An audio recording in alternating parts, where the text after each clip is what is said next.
Forget what they told you in Sunday school. God's not mad at you. You don't have to make America great again. And your spirituality doesn't have to look anything like theirs. Welcome to Evangelicalish with Paul and Ashley. We're untangling and unlearning what harms, reclaiming what heals, and searching for a new kind of 21st century spirituality. Okay, happy Sunday. Good morning. Yeah. It's a Sunday. It's a Sunday. I feel like I need to do a little jiggy jig for Sunday fun day. Our Doug on the left is not showing up ahead of time for us anymore. Doug on the left will It's be bumming me out. notified later in the week by the police that his prompt attendance is absent. Yeah, and Anyway, that's a problem. That's a yeah. problem. But I think we better start building the ark because what is it called? The Arctic River or something like that? Atmospheric river. We are about Atmospheric to River. float away Yeah. in California. In fact, I can see from my upstairs office here, I can see our pool. I have never been so afraid that our pool was going to overflow that I am this week. Okay. It is like, well, I'm literally calculating, okay, no, we've probably got another 3 or 4 inches of the edge of the pool before the water would get up above it. But this is some serious weather. Well, I think that 3 or 4 inches of our pool is a lot of water. I think it would It's a take lot. a I know. lot of rain We're to fill probably fine, but I keep doing this, like, oh no, looking out the window. Well, I love it because out of the window where I'm sitting in my home office, we're each in our own home office here because we're now empty nesters and we have lots of space in the house. I can see the beautiful rainy day and the colors of the leaves on the trees, and it's delightful. You have a nice view. I have a nice view out of my office too. But yeah, it is when I've been, just scrolling through the weather and it is like 5 days in a row of like 100% rain every hour, just like coming down. And I haven't seen the news quite yet this morning about like the coast, but that's the place where they worry about mudslides. And Yeah, I yeah. remember we had a similar storm last year, and where our daughter was living in West Hollywood, I mean, the water was so pooled up, like if you imagine a curb, like in major intersections in West Hollywood, the water was up above that and like starting to flow into retail storefronts. So, I mean, with this much rain, I can't imagine there's not a bunch of stuff like that going on in LA too. Climate change in California means like we need rain, and so we get like A buckets and deluge. buckets and buckets of it, so that it Deluge. becomes a problem. And then we're like, I okay, mean, we need the yeah. rain to stop, and so it will not rain for the next 10 months. And yeah, Well, it's always somebody told extreme. me that works. So we live in Fresno, California. Someone told me that Fresnans talk about the weather like people from LA talk about traffic. It's like what? It's what we do. Like strike up a conversation with any person of like, is it hot? How about the weather? It's all so and I remember my grandparents were this way. We lived in the Southern Midwest, and my grandparents, probably when they were my age or a little bit older, just talked about the weather nonstop. And as a kid, I thought, I will never do this. Here are 2 things I said I would never do. I would never go on and on about the weather. Oops, doing that. 1, 2, I will never watch soap operas. Oops, I watch all the Real Housewives franchises. I am my mother at this point. Nice. Yeah, my maternal grandmother, like they never ever turned on the AC in their house, and it would Oh, be right. Midwestern, 95 degrees, 95% humidity. And she would always say, no, let's just open the window. There's a breeze Yeah. coming out of the north. It's like, Well, she lived her whole life without it. So why yeah, would she, yeah. why would she? It's like she probably didn't have an ice box either She's until later in life. looking down from heaven going, you keep your house at 72 all the time? Oh, yeah, I All know. the- Yeah, we are spoiled that way. Yeah. So choice for Yeah. you. Do you want to Yes. talk Megyn Kelly real quick, or do you want to get into our guest right away? Let's do Megyn Kelly real quick, because I think it will help us in case anyone is in need of a little bit of Sunday morning outrage before we talk with our guest today, who is Melissa Knight from The Art of Anger. It'll help us kind of get the juices flowing when we Okay. watch this clip.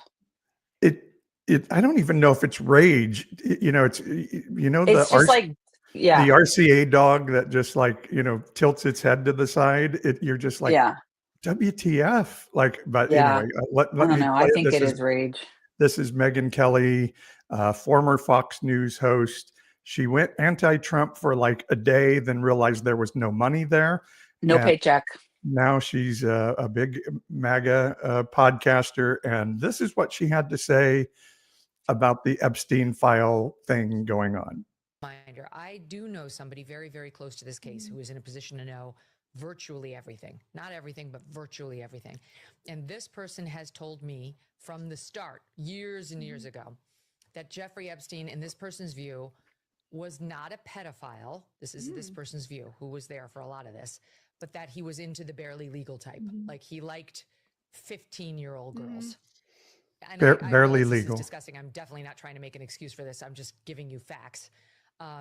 That he wasn't into like 8-year-olds, but he liked the very young teen types that could pass for even younger than they were, but would look legal to a passerby. And that is what I believed, and that was what I reliably was told for many years.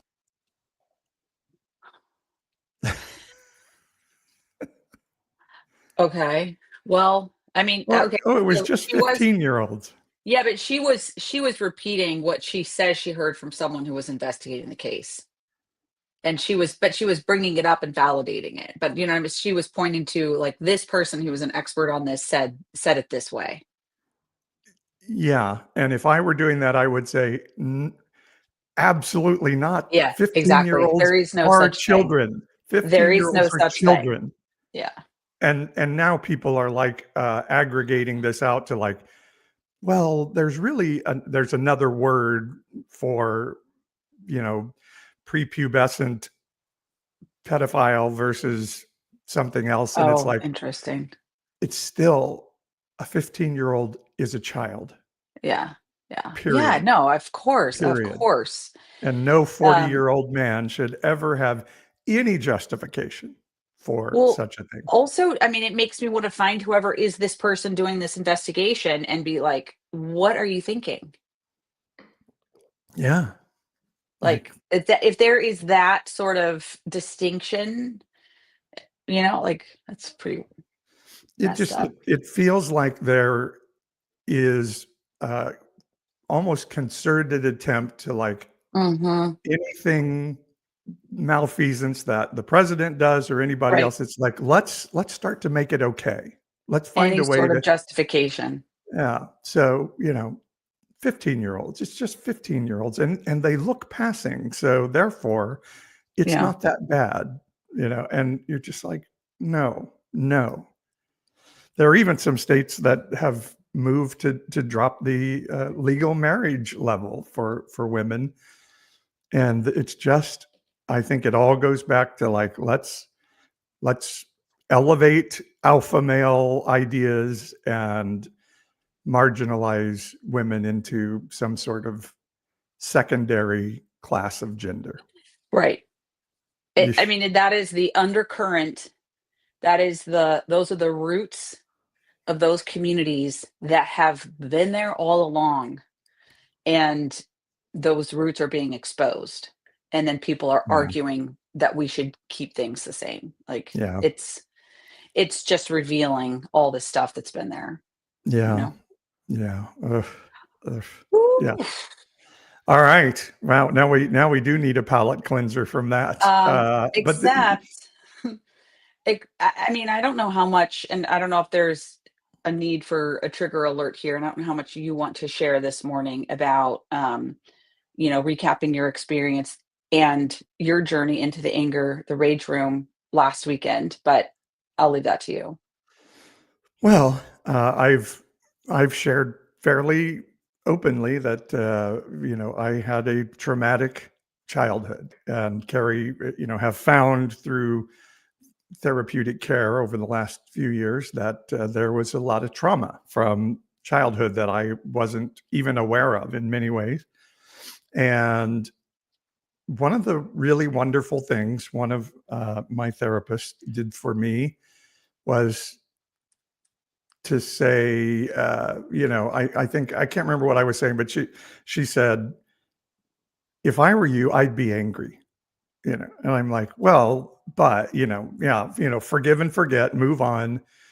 She's like, I'd be pretty angry if I were you, and it was I just remember the first time in my life somebody said, be angry, and so anger is really something we try to avoid in our society. So then it comes out as this volcanic explosion. And I think what we're learning is that it's better to delve into what anger's trying to tell us. And that's what our guest does. I'll show you this picture of me looking. This was me in I think it was the Dragon Room. We'll have to ask Melissa, but yes, this was me smashing things. Not the most flattering outfit, but yes, it was. I think it's kind of cute. I think it's like, I don't look like know. an Oompa Loompa. No, I think you just look like you have on a jumpsuit. I think it's on Okay. trend. Yeah. All right. Well, I found that once you start like smashing something, the smashing you just keep smashing, and it's Hulk smash. So let's find out what this is all about from our guest from the Art of Anger, Melissa Knight, personal life coach, spiritual development coach, executive coach, practice of she's a Taoist Neidan practitioner. I don't even know how to pronounce all this stuff. We got to learn about that. Yeah. And helps people on their self journey to self-love. And so let's bring Melissa in. Yay, Melissa. Hi. Hello. Good morning and welcome. Morning, Divine Rising. Thank you. Good to see you on this beautiful Fresno morning. And Melissa is in Fresno with us. Yes. And so tell me about this. What does smashing things do for people in dealing with anger? And ultimately your website says trauma was never meant to be, what is it, a destination? A destination. Trauma was never supposed to be a destination. So what does smashing things do for trauma?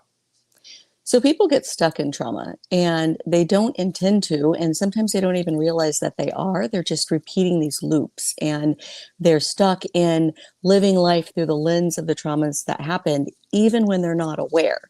So the anger, rage, and it's not just anger. Yes, I named it the Art of Anger. However, it's all of the heavy emotions that make other people around us uncomfortable. So anger, rage, grief, disappointment, frustration, anxiety. People that suffer from anxiety are always trying to hide that from other people because they feel different, and they feel like they're kind of exposed and on everybody's radar if they start talking about it, and shamed. And so anxiety, depression, just all of those heavy emotions, they sink in the body. And then they get buried further with shame. So every time someone's saying, hey, what's wrong with you? Why are you mad? Why are you yelling? Why'd you slam that? Why'd you do that? Why won't you just get over it? Calm down, everyone's personal favorite. Or, I think this happens with a lot of folks too. The opposite of that, excuse me. Why won't you let it out? Why are you sullen? Why are you quiet? Why won't you just, let me in, let it out? And all of those comments are other people's ideas of how we should process and deal with externally with those heavy emotions that we're carrying around inside. And we hear that as shame. We hear it as criticism and judgment. We take it into our bodies as shame. And it really, their opinions have nothing to do with us. It has everything to do with them and their own pain and trauma that they're carrying in their bodies that they don't want us to trigger them with, right? Yeah. And so, if I can interject in that, I was in a intensive outpatient therapy group, and in this group, they wouldn't allow you to give a Kleenex to somebody else. They said, first, you have to self-advocate. You have to learn. If you need a Kleenex, get one or ask for one. But they also said giving a Kleenex to somebody can be a subconscious way of saying, you're making me uncomfortable. Stop crying. Put it away. Yeah. 100%, Here, let me get 100%. that for you. Yeah. And I think I probably said that at some point when you were at the Art of Anger. I generally say it to everyone as I'm walking them down the hall, that there are Kleenex boxes everywhere outside the rage room, in the lobby, because some folks are in tears before I get them out of the lobby with all the intro facilitation. And yeah, it does. It subconsciously says, if I'm handing you a Kleenex, stop crying. And Yeah. I don't want to ever tell anyone to stop crying. Those tears are sacred. I want you to know that you're in safe and sacred space, and we're going to let that flow. And it's your body meeting you there in that place of being ready to release what no longer serves you. And so we're going to honor that. Wow. Wow. Yeah. Wow. Oh, so I honestly, as you're talking, Melissa, I just, in my mind, I'm there with you in your space. And like, I just instantly want to start crying. So like, there is definitely something beautiful and powerful about Thank you. who you are, what you're standing for, and like what you're inviting people into. I wonder if we could just spend a couple of minutes naming and unpacking this thing, especially for those of Sure. us who are deconstructing out of an evangelical sort of Western Christian experience, that sort of like the companion muscles of imposing this forgiveness. You have to forgive, and then shame that comes from not being a good enough Christian. Yeah. Can you just like talk a little bit about the effects of that kind of tutelage that so many of us have grown up in? And if I can add to that, I was hit this week with all things work together for good. All that, don't feel pain. Just know that it's good. It has a good purpose. Ugh.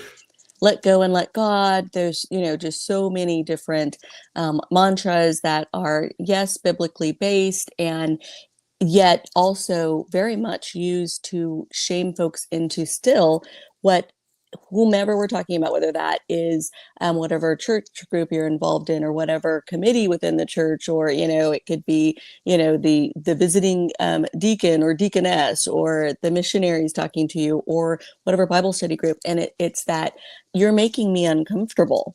That's really what it boils down to.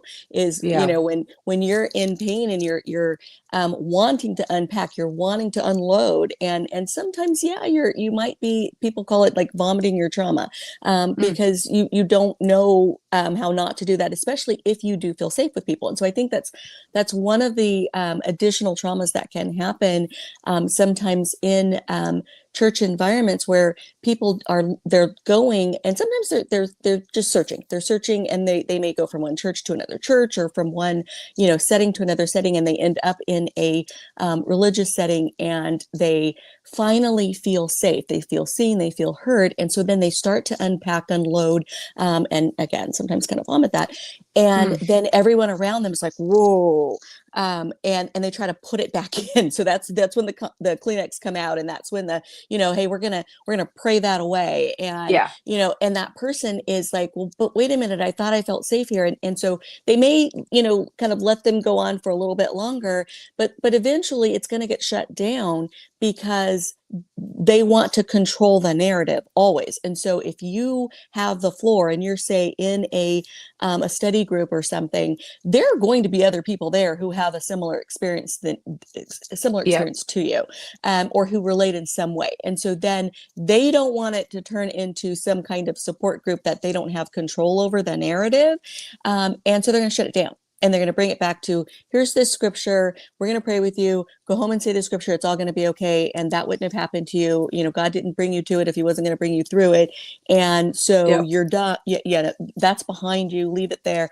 And that does nothing for what's stuck in your body. It's an intellectual statement. It's a spiritual statement if folks are there and ready for that. And it still doesn't touch the depth of what's buried in your body.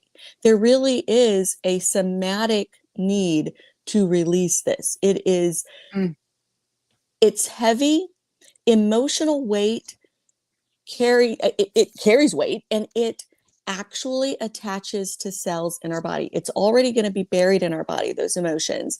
And then that shame that I mentioned, it pushes it further down. And so any group, it could be a family group, it could be a church group, it could be a community group, where they're just acting out what they've been told their whole lives. So what they're repeating is those societal ideas of tamp it down, keep it in, and I say this at this space at our center, where, it might be the grandma voice that's saying, don't put our business in the street. Okay. Because keep that down, don't go on over there and get some support. And it's why a lot of people of color, and others too, don't go to therapy, because they're told all their lives, don't put our business in the street. So, you want your people in your life to get the help that they need, but then you're afraid that if they go to some place where they're going to be talking, then they may say something that doesn't cast you in a positive light. And when a lot of trauma happens, hey, Elaine, how are you? When a lot of trauma happens in our lives, oftentimes early on in childhood, how do you not talk about the root of that, right? How do you not ferret that out? And so going back to these can I stop you real quick on this, Melissa? It just, so when I came into your space, one of the first things you had me do was say, I love myself, or make an affirmational statement. And then you put me in front of your life. Oh yeah, that's right. And then you put me in front of a mirror on one of those little things that, shake vibration you plate. Like the vibration plate. So tell me about that. What does that do as a start to the spiritual process of where you're trying to take people? I'm gonna go even before you encountered that. Everything at The Art of Anger is super intentional by design to help you get into the room and do the sacred releasing. So there's nothing accidental. So there are a ton of succulents out front that are pulling and holding the negativity that might be surrounding you, that might prevent you from coming in. And so those succulents are by design able to hold that stuff. And so that's why they're out front on the porch. And there are positive affirmations sitting among them too. If you are waiting there for me to come and click the door to let you in, then you're looking at something that is also telling you the truth of who you are, rather than the lies that everyone else has told you. And so you come in, and yes, that here comes the love of your life, get on the vibration plate, you're looking in the mirror. And that is because we can only meet people as deeply as we've met ourselves. And so, yes, we love other people. And yet we're limited on the ways that we can love them if we don't yet love ourselves completely. So we're going to hit a maximum, we're going to hit a ceiling, and we're going to want to give more, but we're really going to be fighting within ourselves, because we have to be able to meet ourselves in those places in order to give more. And so sometimes it's like, I know you love other people, and if you can't quite get there to seeing why loving yourself is important, then if you need to do it because you want to love your kids more, then do it for that reason, because you'll love them deeper, right? But for whatever reason, get up there. And that vibration plate is designed, it's a piece of exercise equipment. I don't use it for that. I use it. By the way, Paul, we have one in our home gym. If you want to use it. Sorry, go ahead. I've had a lot of therapists and other folks get one after they come in to see me, because they're really effective. Now, mine is everything around me is programmed to do certain things. And so it's interesting. So as this piece of equipment, it's going to just shake, right? It's vibrating you. And that's going to stimulate your lymphatic system, which is great. And that boosts your immune system. I love that, but I don't use it for that. I use it, number one, for agency, because when we go through difficult stuff, it really messes with our ability to trust ourselves. And so I want folks to get that back. And so part of that agency is you deciding how much you need of something. You're an adult. And when kiddos come in, because we are the only rage room that doesn't have an age minimum, I'm looking at the parent or caregiver that brought them and saying, hey, these folks are raising you to be able to have that discernment, to be able to know and determine how much you need of something. So we're going to practice that today. So agency is the first reason I use it. But it's funny, because I'm still like, I wonder how long is the right amount of time to go. So true. I'm literally thinking that. And I remind people, because sometimes I'm looking at them and they seem like they're probably done, and especially in groups even. So I'll say, hey, agency, how are you doing up there? And they're I'm okay, and they stay until it ends. And because that's like cleaning your plate. We're so programmed, and sometimes we're not even aware of the programming that's operating, though we're kind of fighting against it all the time. And so agency is the first reason I use it. The second is because those heavy emotions are heavy, they sink, they're pushed down further with shame, and they attach to cells, and they make us physically and emotionally unwell. And so I want to loosen that up because it's been there for a while. So even when people come in to work on things that happened this week at work or at home or what have you, that's recent stuff, and it's kind of up here. If it's a love relationship, it's up here. If it's in our throat because we didn't say something, it's kind of in the upper part of our body. But the older stuff, it's packed away deeply into those places throughout our body, but pushed down. And kind of covered up with more stuff. And so that older stuff, it wants to come out too. That stuff that goes back to childhood. I always say, if you can walk through my doors, then you are ready, because your team of angels, your guides, you as your very highest self, they met you at the sidewalk and they walked you through the door. So you're ready. And so with that being said, allow that team to guide you through the process. And so that stuff that goes way back to what I call those original traumas.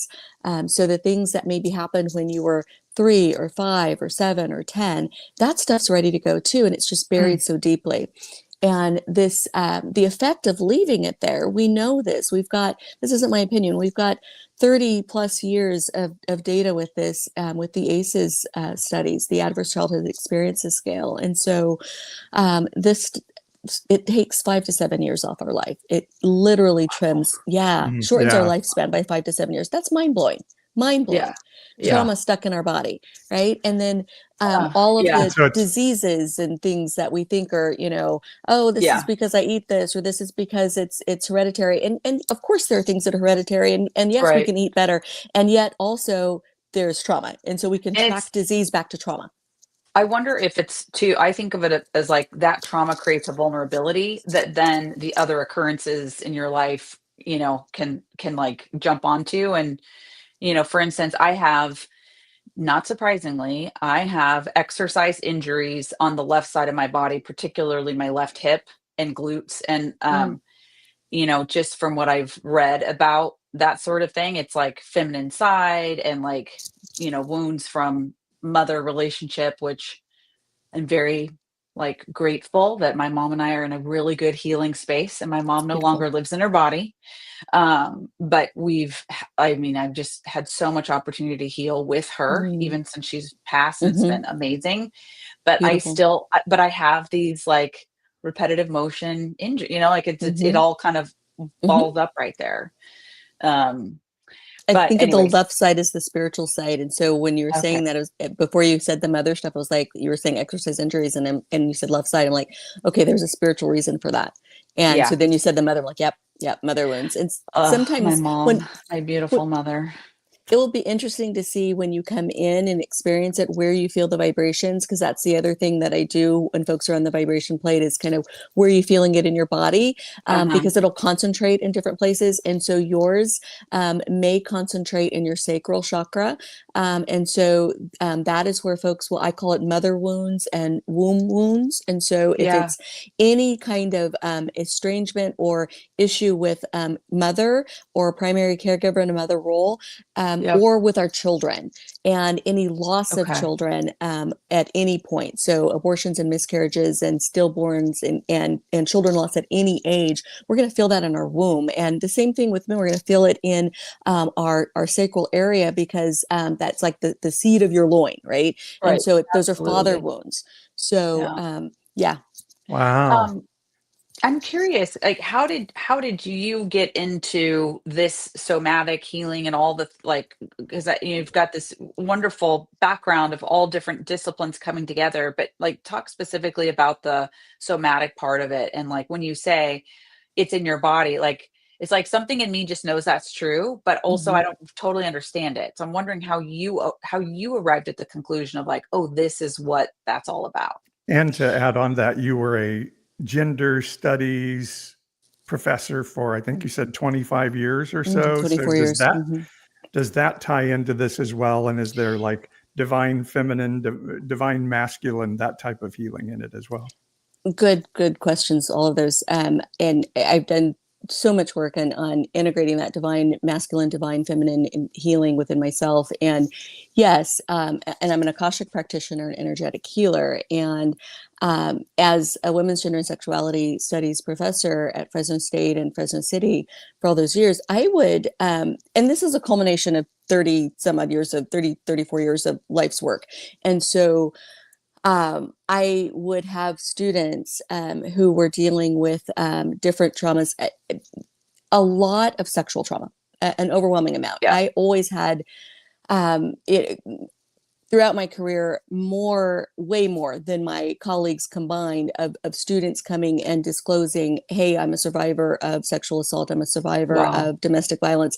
And, early on, it was 2 or 3 a semester. By the end of my career, my last semester, it was 2 or 3 a day, and I'm not even kidding. I'm there. There's no embellishment there. Like 2 or 3 a day, women and men, and I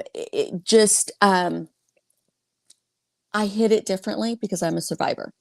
I am a sexual assault survivor, and so I approached it from a deep knowingness and an ability to see. And early on in my life, I realized that I was a magnet, and that this was why I had experienced the things that I had, because I was supposed to do something with this and help other people heal. And it was strange. It was, very much all the things that you might think and you might see in movies, where the folks that sit next to you on a train or in an airport, or, the ex-husband's oldest son's little sister who came for a weekend, disclosed to me and hadn't disclosed to anybody else. And I end up going and testifying in court with her against the relative person. And just everywhere. It was just coming from everywhere. And so I had to do my own healing, and then realize in a slowly aggregate way what I needed to do with this. And it just kind of all came together. But while I was on campus, I would tell students, go over on Barstow, between the police station and the animals, there are these giant recycle bins and trash bins, and go get some glass at the thrift store and go chuck it on Saturday or Sunday. There's no one out there but the folks feeding the animals. If the cops come over and ask them, tell them Professor Knight sent you. And sometimes, some of the officers would call and say, you had some students, and because they were used to it, because I would send them. And then I would send people to batting cages and go and do a couple of rounds, and whether you hit the balls or not. And when I was on sabbatical, I had a client I was doing some coaching work with, who had called and said, I couldn't work this week. My wrist, I said, what happened? And I'd been sending her to batting cages for probably more than a year. And she was in this space of, no, I'm not really angry. No, I'm not really angry. I'm like, okay, when you're ready, you're ready. And so she went to the batting cages, and I said, how many rounds did you do? And she goes, rounds? I stayed for 2 hours. And I went, oh my goodness. Okay. So that's why, and she was a masseuse. So that's why she couldn't use her hands. And so at that point, I'm like, yeah, I need to supervise this. And it's that thing where you were saying earlier, Paul, that when you start smashing and you keep going, and everything in the rooms is designed to help you do that. And also it's like we get to that cathartic release and we're like, whoa. Some people are afraid that they won't be able to come back, but there's ways to bring you back. But yeah, it is a process of recognizing for myself that this was buried in my body. And when we think about, and we all know it, like you said, it, Ashley, we feel it. It's those ways that we get triggered and we sort of feel it rising up. And it's not right here. It's not coming from here. It's coming from a deeper place. And sometimes when you have those really deep cries and you are, I mean, your whole body's crying, and, or those cries where you fall on the ground and you're, it's like, are you being overly dramatic? No, your body is weeping, and so your body's trying to release that. And sometimes in those kind of episodes, if you will, you may be, it's really kind of strange. I mean, you may be crying, you may be sweating, you may be, almost like drooling, because you're sobbing and, that whole thing. And it's like, your body really is meeting you there. You're trying, and you're probably itching, you're trying to get it out in all the ways, And we're so we're so, in our culture, we are in the era in which we live, we are so disconnected from our bodies. I mean, I have learned so much from from being with Paul, as Paul's walked through their journey these last, it's 4 years now since we first started to understand all that was going on. And I've learned so much, and I have had secondhand healing, actually not secondhand. I mean, vicarious healing. You got to get into therapy because you got a lot of stuff too. And I need you to be in a place where, anyway, so because of Paul's journey, it's like healing is contagious. And so there I went on my own journey. But I would love, Paul, to hear, now that you have been through one session with Melissa, I would love to just kind of hear what happened for you as a firsthand, what was going on for you. Yeah. We chose the room. Which room were you were in Dragon. You were in Dragon. That's right. Okay. And, there are 3 rooms, and I chose that room because I don't know, it felt right. There's something in me said, this is the place. I did it kind of intuitively on the rooms. And so you chose that room, and I felt that room for you. And I said, I'm going to, walk into each room and see which one you feel. And that's the one that you felt too. So, interesting. And so there are a bunch of items, glasses and different things that I can choose from to smash. And then Melissa says, how, and she let me choose the implements. And so I got a baseball bat, and I got this big hammer. And so then you said something about how about a trophy? And I was okay, now. And you got a baseball trophy. And so to start, I set that thing on the floor, and I took a bat and took a golf swing at it, and it obliterated it. And it was like, oh my gosh, that felt like I never imagined it would feel. I don't know. Well, when you go ahead. Oh, no, sorry. Finish your thought. Then I have a question.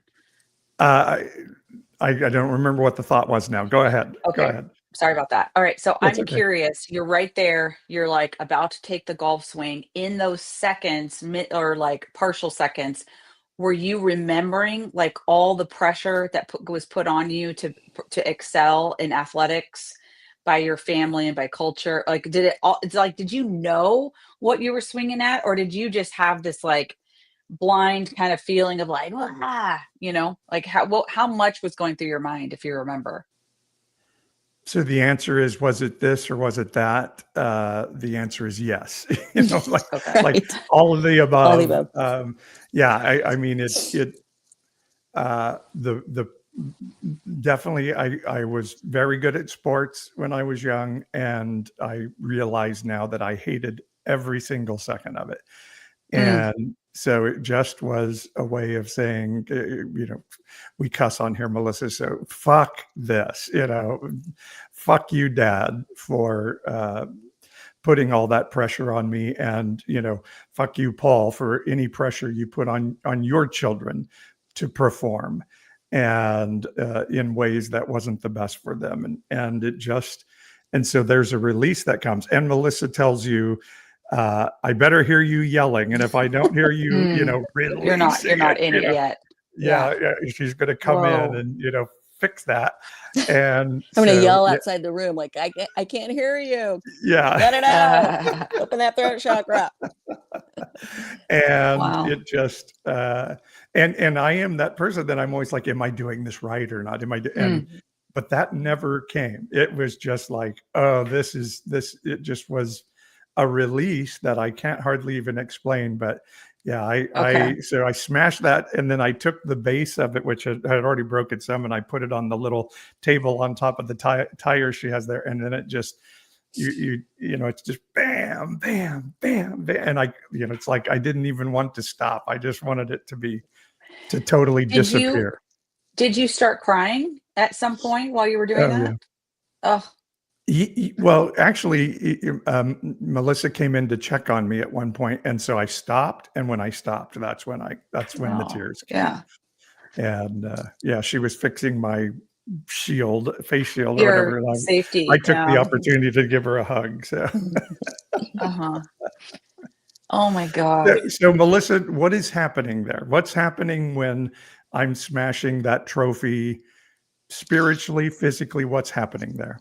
So that trophy, and I love that for you, it was that pressure to perform. And sometimes because I love weird stuff. And so that's the one of the unique things about what we do and how we do it is having a variety of different things that people will connect to so that they can get to the root of some of those original traumas. And so trophies are really good at that. And so you were not just you at the age that you are now, you were able to let little Paul at all the ages where that pressure to perform was on, come through and smash that trophy. For every trophy that you received, for every trophy you were pressured to, you better get that trophy, or, I want to see your name on up there, or I want to see all of that.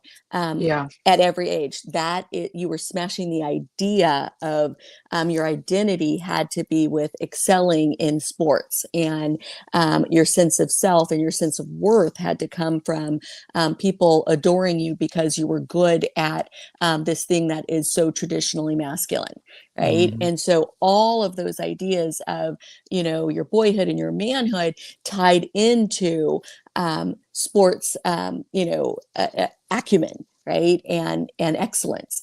And those ideas, you were smashing them, and you were smashing them for not just the emotional and mental ideas of that, but then where that sat in your body all of these years, you were pulling that up and releasing that. So yeah, I felt all yourself. of that. Yeah. And then, so really interesting thing, I have dissociative identity disorder. So I have parts in here and parts that really hate other parts that are in here. There's a lot of inner self-hate amongst the parts. And it was really funny because a part would come up and like, I want to smash something, and I'm going to smash because, fuck this other part. And that other part was like, hey, but then they were rooting for each other at the same time. They're like, okay, you're angry at me and smashing this, go, just fucking smash. And so there was this, I'm going to get out anger against you in my inner parts. And that part was like, cool, let's do it. That's awesome. Duke it out. Isn't that powerful? It's almost like a cross integration was happening to support that releasing and healing. That, okay, I don't like this part, but we're all benefiting from this experience. That is so fascinating. Right. Okay, so I'm curious, Paul, how has that carried with you this last week since you had that experience? Have you noticed feeling lighter or anything? Well, this may sound weird to people. In my therapy appointment on Monday, then I was talking about it, and so one part came out and was saying, oh fuck, we're gonna have to integrate now, and I know it's inevitable. I know it's coming, and I'm not pissed about it, but what's going to happen to me? Do I disappear? So the parts are really contemplating, like, okay, what does this mean? What are the consequences of getting that release? Yeah. Wow. Yeah. Because their roles have been to signal, to let you know this is going on. And so as your system's paying attention to that, I mean, they're asking, and to protect, well, then what's right? my role? And to protect. So if I'm, what's my role? Oh my gosh.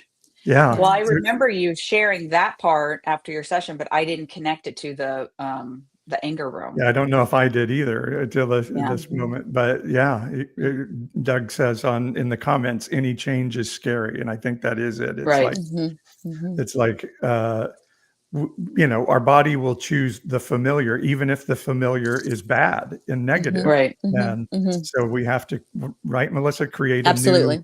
a new normal that Mhm. our body can adhere to. Let me Absolutely. ask you, Melissa, for folks who may not live in a community where this type of activity is supported and there's not a rage room, are there other ways that people can just on their own in their own self practice, like start to get to the bottom of their anger? So there absolutely needs to be a some type of somatic movement. So and we do a number of things, like we do an African dance series because there's this motion that you do this, and I'm Okay. all about pulling that stuff out of the body. So there are lots of different somatic practices. You can the vibration plate helps.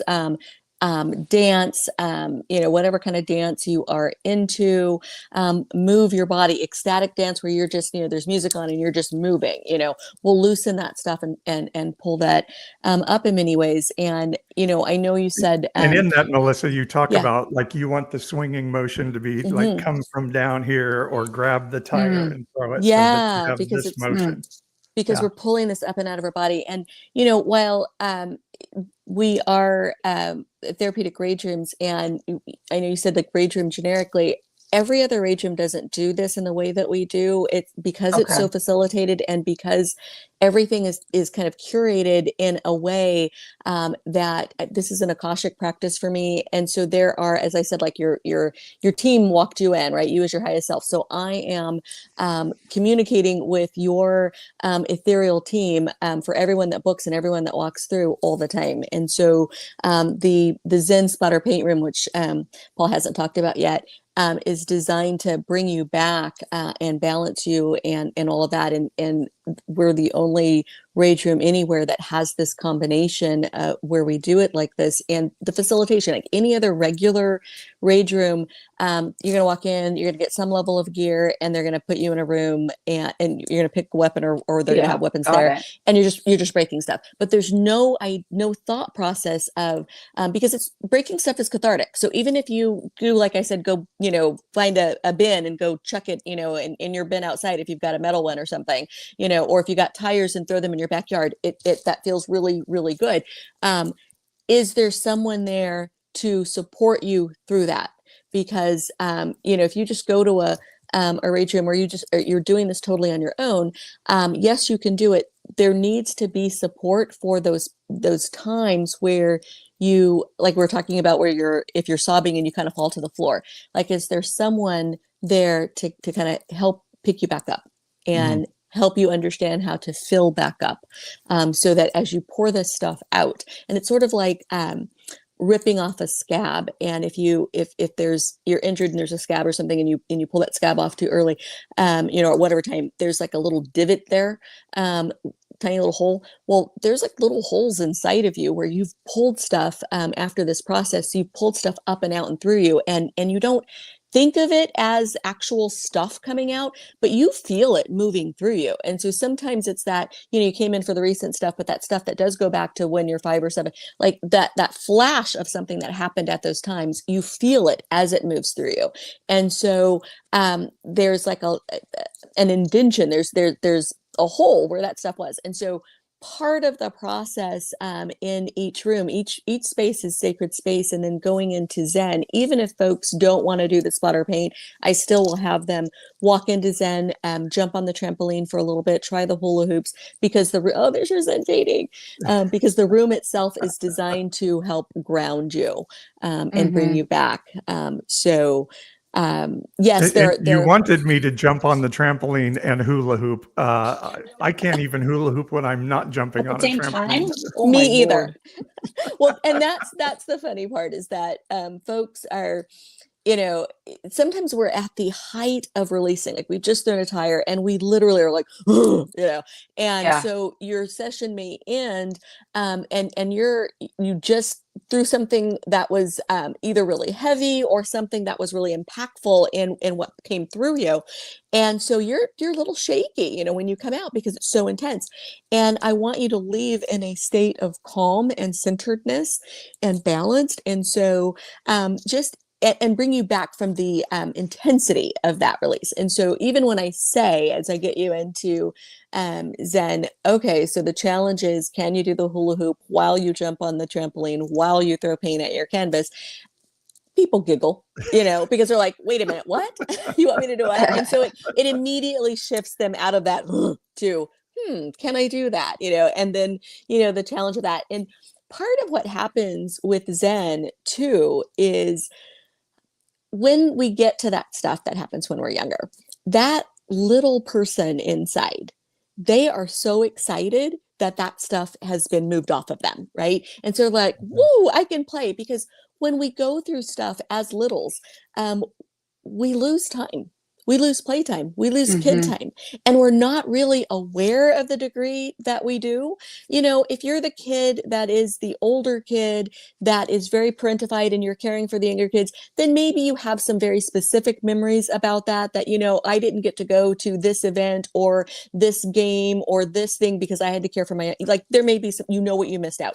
But across the, littledom, our little life, there are lots of times where you just, your playtime was interrupted, or you were hiding, under a chair, or you were cowering somewhere because there was trauma and chaos going on in the house around you. And you've forgotten all of those times and how that trauma sits in your body. So, that coming out in the rage room and releasing that is such an incredibly deep release. Going into Zen makes it full circle. So it's not then at that point just that it's calming you and bringing you back. It's a full circle inner child healing, because that little is like, whoa, I can play. I can jump on the trampoline. I can try to do the hula hoop, and I can be okay if I can't do it. I'm not condemning myself because, I can't do it. I'm just going to try it and have fun, because the kid in me would try. The kid as the kid would have just tried it. Right. Yeah. So it's like Yeah. giving yourself permission to do that, and throwing the paint. It's like, I can make a mess. Yeah. I'm just throwing it. That's And what I it's was going to okay. say. For those on audio, I was just showing the picture that I painted in the Zen room, and you're throwing paint at the wall where you have your little canvas, and that too was much more powerful than I expected it to be. And even as I was throwing the paint, like shapes started speaking to me from that. And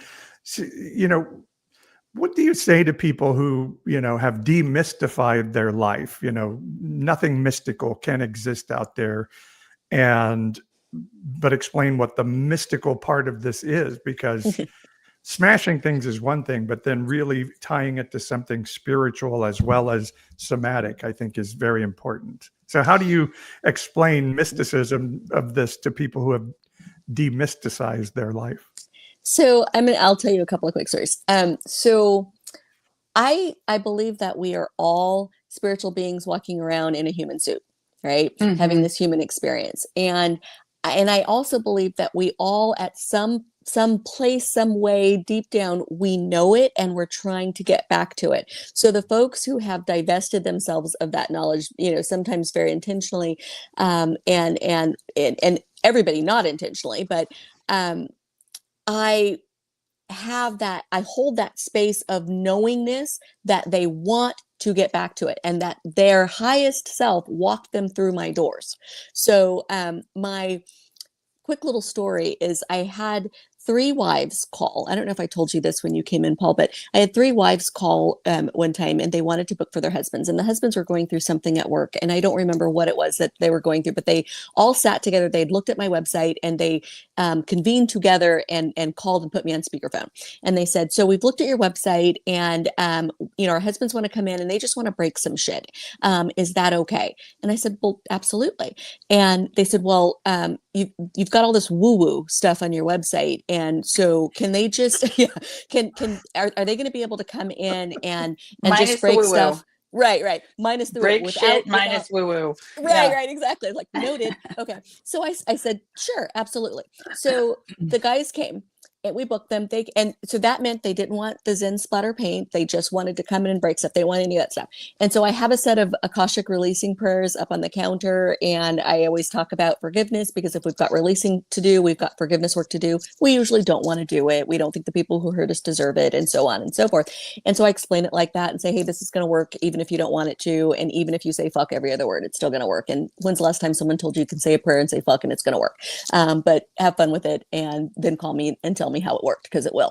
But so the guys came in and I geared them up. I welcomed them, and I talked about the stuff that they were going to break, and the weapons they were going to get to pick. And as I'm gearing them up, and this was just mind blowing. So each of them did this. And so one of them noticed the prayers that I didn't point out, and I usually do. And they said, hey, what's this over here? And so then I said what it was. And then one of them noticed the painting. It was a different painting than the one that you saw in the front, but I always have a painting that really just kind of tells the story of this being a trauma transformation center.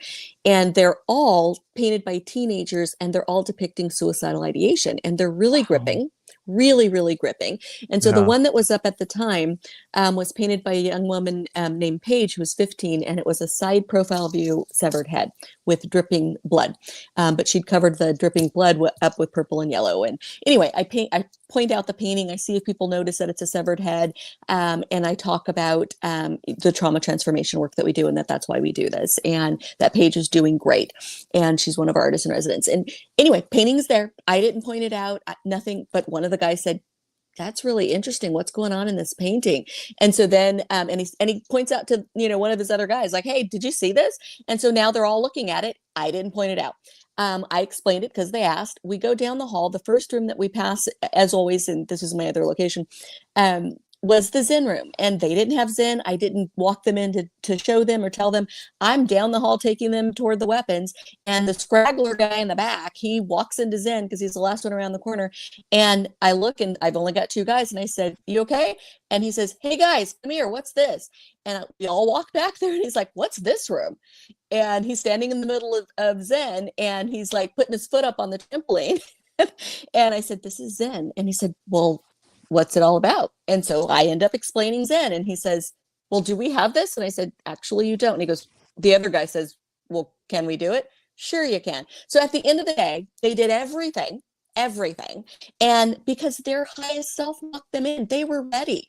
Their wives were trying to protect them from the woo. They were trying to protect them from their growth, from their integration, from their evolvement, right? From the truth of who they were. And those guys were ready for it all.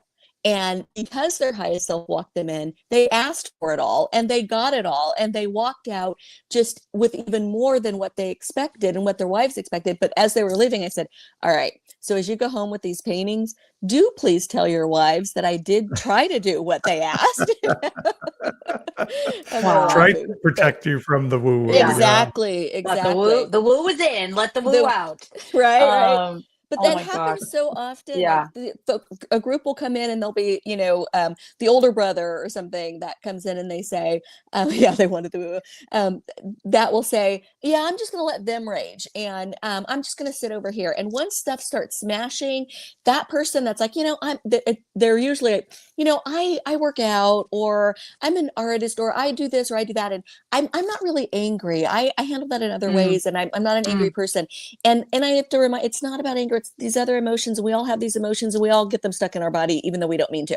And so, that person sitting over, on a chair, and they've got a book, that they pulled off my table with books and whatnot. And they're acting really nonchalant once the smashing starts, and then they go back and they peek in or what have you. They're like, okay, maybe I will do this. Can you gear me up?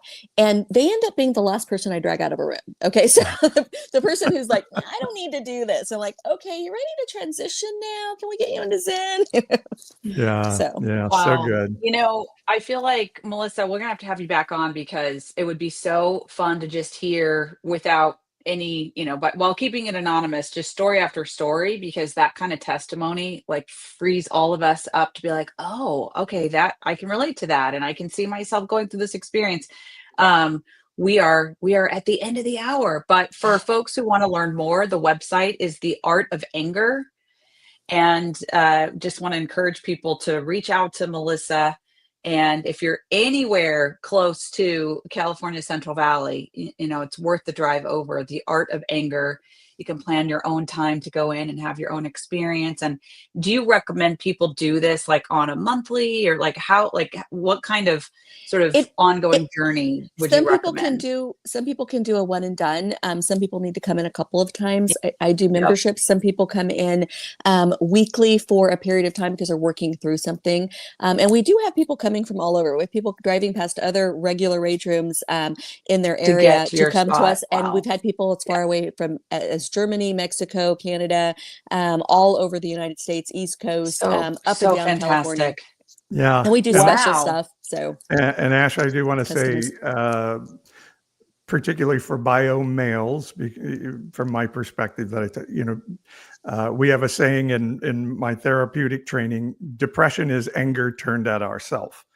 And when we grow up being told, don't run like a girl, don't throw like a girl, don't cry like a girl, it stunts us. And so to any bio male that's like, "Ooh, I don't like that woo-woo," I would say, man up. Cool. Don't be afraid. Yeah. Go throw a sledgehammer at something.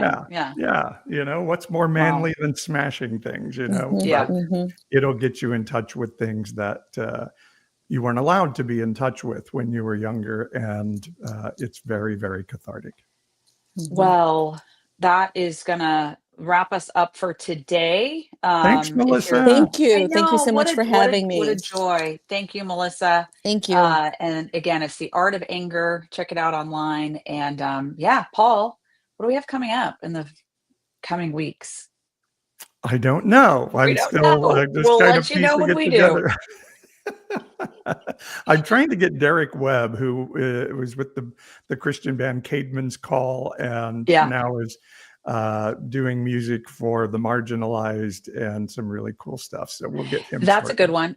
And I have I'm going to manifest this. I want Bob Faulkner to come on with us, who is an internal family systems guy. And I feel like we ex-evangelicals, if you could take original sin theory and flip it on its head, you would have internal family systems. Yeah. And so the unlock for people who grew up in that practice of Christendom, I just think IFS is such a wonderful fit to kind of unlearn what we've learned. So this guy would be amazing. So I'm saying it out there to the universe so that this person might come on with us. We'll see. We'll reach out, find out if he'd join us.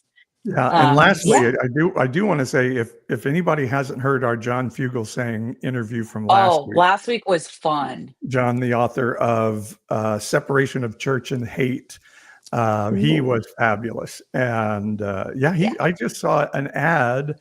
He's doing a comedy tour now in support of the book. Yeah, he was talking about that last week. So definitely check that out. I was sharing about that interview with a few friends of mine this last week, and people are super excited about it. The separation of church and hate, and all the things like us, share us, subscribe us, whatever, blah, blah, blah. Help us promote Melissa, thanks so much. Thank you so much for having me. I appreciate it. Okay. Thank you, Melissa. Thanks for coming. Blessings. Blessings. See you next Sunday for our Sacred Sunday time.